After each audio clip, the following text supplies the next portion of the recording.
Doctor APJ Abdul Kalam नाटी शुणला बेलू आम समस्ते छोट बेलू जो आम स्कूल पढ़ुलु समस्त से आदर्श आज भी बहुत मन पड़े कथा जितेबले प्रथम बही अग्निर डेणा बा विंग्स ऑफ फेयर मु पढ़ा आरंभ करी मोर छोट समय बहुत वास्तव में प्रेरणादायक से पुस्तक रे गोटे घटना घटी आउ प्रांजल भाव में वर्णित भी अच्छी आज कहीं बहुत से जिनस को रिलेट करें जदि आम देखा आम जीवन रे संपर्क संपर्कर प्राधान्यता बा संपर्कर मूल्य प्रकृत रे कौन आ वास्तविकता रे केमिति आम यही संपर्क को गोटे सुंदर रूप दे परिवा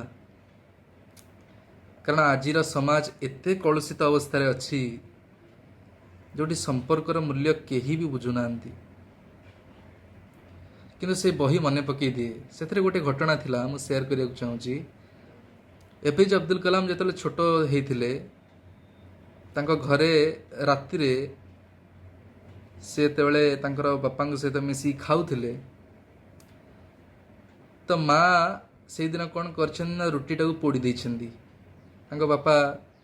आराम से ताकू खाईदेले किंतु अब्दुल कलाम खाई पारलेनी बा बहुत मन रे गोटे संकोच भावना आसिला रुटीटा पोड़ी जाइए कौन खाଇବା किंतु से जिनस से बापा को खाई सारा पर पचारे जे तुमको कौन पोड़ा रुटी भल लगे पोड़ा रुटी केमती खाईदेल सी कहले बाबू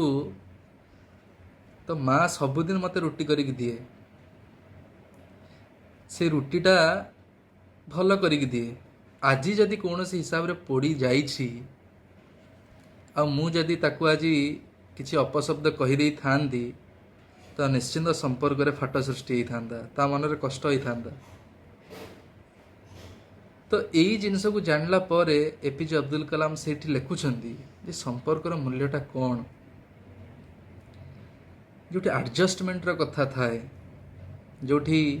प्रत्येक परिस्थिति रे निजको से भली भाव में निजको तैयारी करदेवा पड़े ताहले जाइए जड़े सुखरे रही परियो जे संपर्कर मूल्य बुझी वास्तव में भूल नथिले भी सुधा से क्षमा मागिनी किंतु आजिर जदि विषय वस्तु को आम देखा बा आजिर समाज को आम देखा सब लोक ये अच्छा फायदा उठाइवाई तो बहुत सरल हो जावाटे भी भल नुहे कि कॉम्प्लिकेटेड हवा भी भल नुहे तेणुक we need to balance our self according to the situation जोटी निजर क्षति होती निहाती भाव में अवॉइड करवा दरकार एते भल हवा भी उचित नुहे कारण निजको सेठी आम हजई दौचे निजर मूल्य किसी रोनी निजर कथार वैल्यू किसी रोनी so why should we just give in to all this things आउ जोटी सम्मान अच्छी जोटी रेस्पेक्ट अच्छी जोटी भल पाइबा अच्छी निहाती सेठी 100 ରୁ 200% सेठी संपर्क रे काम करिया को पड़िबो आ जोठी नाही निहाती भाव रे एका बंचिया भल।